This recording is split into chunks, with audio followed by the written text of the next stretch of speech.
Ya, halo pemirsa, jumpa kembali bersama Akademi Aliarkam. Selama ini kita sudah mengadakan kelas pengantar ekonomi politik Marxis, kemudian filsafat untuk massa, pengantar kritik sastra Marxis, dan juga sekarang sedang berjalan pengantar Marxisme dan film. Nah, selain kelas-kelas pengantar tersebut yang berdiri di atas pilar-pilar ekonomi politik, kebudayaan, dan juga filsafat, dan nanti akan ditambah juga sejarah, kita juga akan belajar atau kita juga akan mengadakan sesi-sesi insidentil yang tidak terjadwal. Nah, dan sesi-sesi ini isinya adalah review artikel-artikel jurnal. Nah, jadi kita memang sebuah akademi ya, selain mempelajari pengantar, kita juga akan belajar tentang riset-riset terkini tentang Marxisme. Dan untuk itu, kita akan mereview artikel-artikel jurnal ilmiah yang beredar di sana. Jadi, kita akan mendiskusikan artikel-artikel tersebut, dan semoga ini juga bisa menolong pemirsa-pemirsa yang masih kuliah atau berencana untuk kuliah, mengadakan penelitian. Nah, ini juga bisa menolong untuk literature review ya, atau untuk menambah bahan-bahan referensi. Nah, kita akan mulai dengan artikel yang ditulis oleh Barbara Foley ya, tentang interseksionalitas sebuah kritik Marxis. Jadi temanya ini acak ya, tergantung dorongan dari kami sebagai instruktur. Nah, artikel ini terbit di dalam jurnal New Labour Forum, jurnal Marxis dari CUNY ya, di Universitas di New York, City University of New York, dan apa namanya, artikelnya berjudul Intersectionality, a Marxist Critique. Ini pendek, cuma 4 halaman. Dan ini relatif baru, tak baru tahun lalu terbit di tahun 2019. Jadi kalau mau dikutip, ini masih sangat aktual. Nah, di sini Barbara Foley, seorang kritikus Marxis di Departemen Bahasa Inggris ya di Amerika, itu menulis tentang interseksionalitas dan kritik Marxis terhadapnya. Apa itu interseksionalitas? Mungkin kita sudah sering mendengar ya, ini populer sekali sekarang kalau kita bicara tentang kait kelindan antara penindasan ras, gender, dan lain sebagainya. Nah, itu apa namanya? Sekarang populer sekali interseksionalitas ini.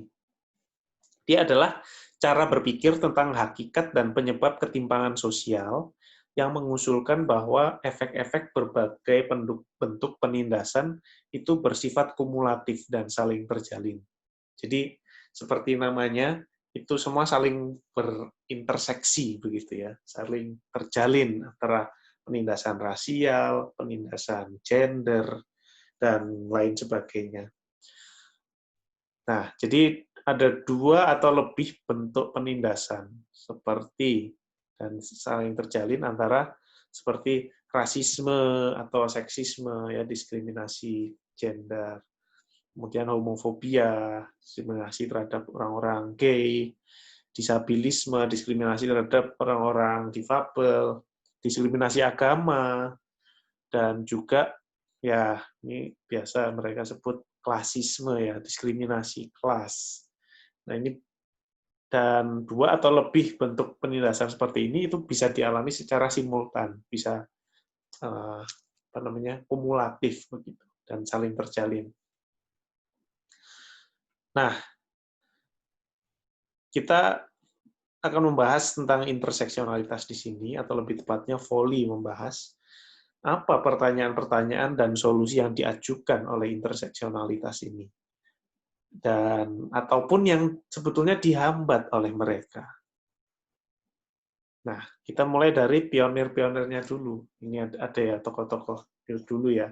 Sojourner Truth, Anna Julia Cooper, Alexandra Kollontai, Claudia Jones, Combahee River Collective, dan juga Kimberly Crenshaw di tahun 1980-an. Nah, ada contoh dari Patricia Hill Collins yang menyebut tentang matriks penindasan atau matrix of oppressions ya. Jadi dia menggunakan metafora yang sangat menggambarkan dengan jelas, yaitu metafora persimpangan jalan.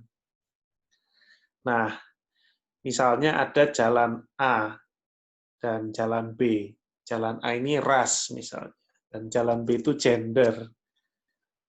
Nah, kalau misalnya ada terjadi kecelakaan di persimpangan tersebut, maka kecelakaan itu penyebabnya tidak tunggal.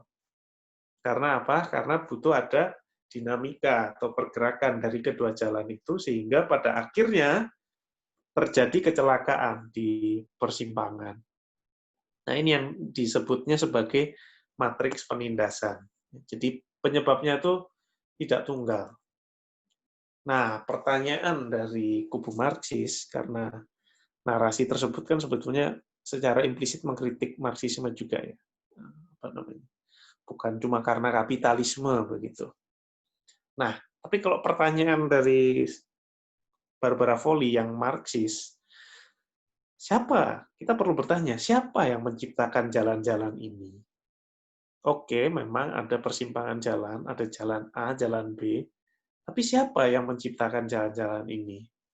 Lalu, mengapa orang-orang tertentu yang berpergian melewatinya? Ya kan? Kan nggak semua orang melewati jalan itu. Lalu pertanyaannya juga adalah, di mana atau kapan mereka dibangun? Nah, dan yang terakhir tentu saja Marxisme sebagai alat analisis yang mengedepankan kelas. Di mana posisi kelas di sini? Nah, tesis dari Barbara Foley adalah bahwa meski interseksionalitas berguna untuk mendeskripsikan efek-efek berbagai penindasan, ia tidak menawarkan kerangka penjelasan yang memadai untuk menjawab akar-akar penyebab ketimpangan sosial dalam sistem sosial ekonomi kapitalis. Ya. Jadi interseksionalitas itu berguna bagi Foley, tapi sekedar untuk mendeskripsikan efek-efek berbagai penindasannya. Artinya secara fenomena memang itu yang tampak di depan kita. Ada Black Lives Matter yang menjadi sinyal adanya fenomena penindasan atas kulit hitam, betul. Ada apa namanya? Penindasan terhadap LGBT di kelompok-kelompok beragama, ada penindasan terhadap perempuan di masyarakat yang sangat patriarkal. Tapi interseksionalitas tidak menawarkan kerangka penjelasan yang memadai untuk menjawab, nah di sini, akar-akar penyebabnya dalam sistem sosial ekonomi kapitalis. Nah, pertanyaan juga dari Foley adalah, kalau kita bicara tentang korelasi gender, ras, dan kelas ini, gimana kita melihat korelasinya ya? Kalau Terry Eagleton itu menyebutnya Holy Trinity, ya, Trinitas Kudus, gender, ras, kelas. Sebagai kategori analitis, ketiganya ini seukuran atau berbeda? Ya. Lalu pertanyaan berikutnya adalah, peran kausalnya itu berhierarki atau ekuivalen, atau setara. Dan juga kemudian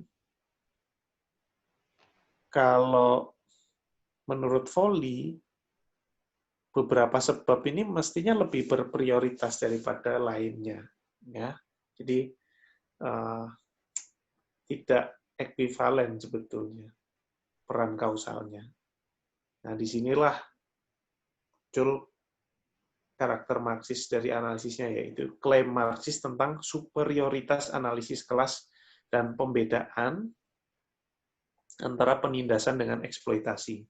Di analisis Marxis itu mengedepankan analisis kelas, itu dianggap superior. Dan juga seorang Marxis akan membedakan di sini antara penindasan dengan eksploitasi. Eksploitasi itu sudah jelas kelas di situ yang bermain, yaitu hubungan relasi sosial produksi, kelas pemilik alat produksi dengan yang menjual tenaganya. Tapi penindasan, nah itu bisa untuk terhadap ras, terhadap gender, dan lain-lain. Lagi tentang korelasi gender, ras, kelas. Bahwa penindasan memang beragam dan berkait kelindan. Betul, sifatnya interseksional. Tetapi penyebabnya tidak jamak. Artinya apa? Ras misalnya, itu tidak menyebabkan rasisme. Jadi orang kulit putih misalnya rasis, ada fenomena white supremacy, tapi rasisme itu bukan disebabkan karena kulit mereka putih. Ya. Atau misalnya orang di Indonesia banyak rasisme terhadap orang-orang Tionghoa. Tapi rasisme itu bukan karena mereka orang Indonesia, ya. Orang pribumi gitu, katakanlah orang-orang suka mengatakan begitu ya, meskipun itu perlu kita kritisi. Tapi bukan karena rasnya sendiri. Dan juga gender misalnya tidak menyebabkan seksisme. Artinya diskriminasi terhadap perempuan oleh kaum laki-laki dalam masyarakat patriarkal itu tidak disebabkan karena laki-laki itu terlahir sebagai laki-laki atau karena dia memiliki penis begitu. Nah, ini yang penting untuk kita sadari. Dan analisis Marxis akan selalu melihat bagaimana dalam sejarahnya ras dan gender itu dibentuk oleh pembagian kerja. Dan itu harus dipahami dalam kerangka analisis kelas dan isu eksploitasi tenaga kerja. Jadi nggak bisa dilepaskan dari itu. Ya. Itu sebabnya menurut Foley ada urgensi analisis kelas. Kenapa? Karena kalau analisis kelas diabaikan, maka kategori-kategori untuk mendefinisikan tipe-tipe identitas yang pada dasarnya juga produk penghisapan kerja, akhirnya dianggap terbentuk begitu saja, dan karena itu dilegitimasi. Jadi, kategori-kategori itu untuk mendefinisikan ras, gender tadi itu ya, itu pada dasarnya juga produk penghisapan kerja, akhirnya dianggap terbentuk begitu saja, terberi begitu saja, dan karena itu dilegitimasi. Misalnya soal whiteness, kekulit putihan, itu juga seperti itu, dianggap terbentuk begitu saja. Dan ini juga menunjukkan urgensi pemahaman materialis, bukan kelas sebagai identitas atau kategori pengalaman, tetapi analisis kelas sebagai bentuk penjelasan struktural. Jadi kita bukan kelas pekerja karena semata-mata karena kita merasa diri buruh begitu ya. Tetapi karena memang dalam analisis kelas yang menjelaskan struktur masyarakat yang ada, bisa ditunjukkan bahwa kita memang kelas buruh, kelas pekerja. Nah ini pentingnya ya, berbeda dengan dengan yang berbasis identitas tadi. Kalau kita melihat sendiri dalam teks-teks Marx sendiri ya, memang kadang dia menjelaskan kelas itu sebagai kategori empiris. Tetapi paling sering dia menggunakan kelas itu sebagai kategori kelas itu sebagai relasi sosial produksi atau hubungan sosial produksi. Jadi produksi di sini menjadi kata kunci ya, sama seperti dalam Marxisme ya. Itu memang bagaimana ini semua terkait dengan relasi sosial produksi yang bekerja di dalam suatu masyarakat. Penindasan ini semua ya. Dan analisis kelas, mengutamakan analisis kelas, itu bukan berarti kita mengecilkan isu gender atau ras sebagai pola penindasan. Kita mengakui itu.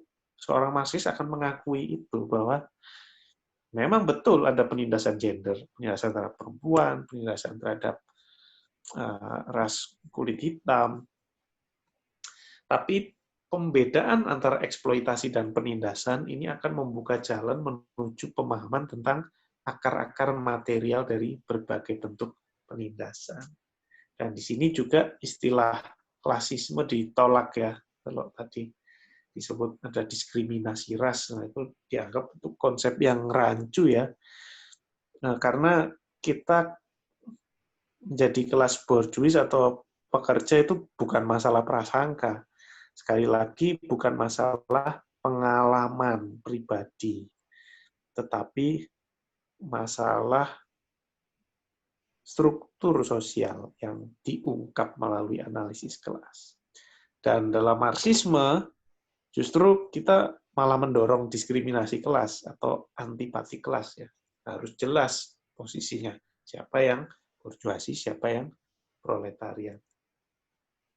Nah, kesimpulan dari Voldy sendiri, interseksionalitas lebih bernilai sebagai refleksi ideologis masa kini daripada sebagai kerangka penjelasan. Ya, jadi dia lebih mencerminkan perkembangan ideologi di masa kini ketika gerakan pembebasan berbasis kelas itu menemukan kefrustasiannya dengan keruntuhan Soviet, lalu perubahan di Cina, dan juga kekalahan di mana-mana. Nah, itu tercermin perkembangan ideologi dalam konfigurasi sejarah yang seperti ini dalam teori interseksionalitas. Nah, lebih sebagai itu daripada sebagai kerangka penjelasan. Ini mencerminkan semangat retreat from class. Karena Barbara Voldy juga kita gunakan dalam kelas pengantar kritik sastra Marxis kemarin, ya di situ dia juga menggunakan istilah ABC ya, yang populer sekarang. ABC itu yaitu all but class, ya. Yaitu semua kecuali kelas. Jadi sekarang semuanya itu coba diangkat ya, ras, gender, lalu kemudian seksualitas dan lain sebagainya. Tetapi isu soal kelas dihindari, dan itu sepertinya menjadi semangat di zaman yang konfigurasi sejarahnya seperti ini. Ya, teman-teman, jangan lupa untuk subscribe, like, follow, komen, add, dan share akun-akun media sosial kami di YouTube, Instagram, dan juga Facebook.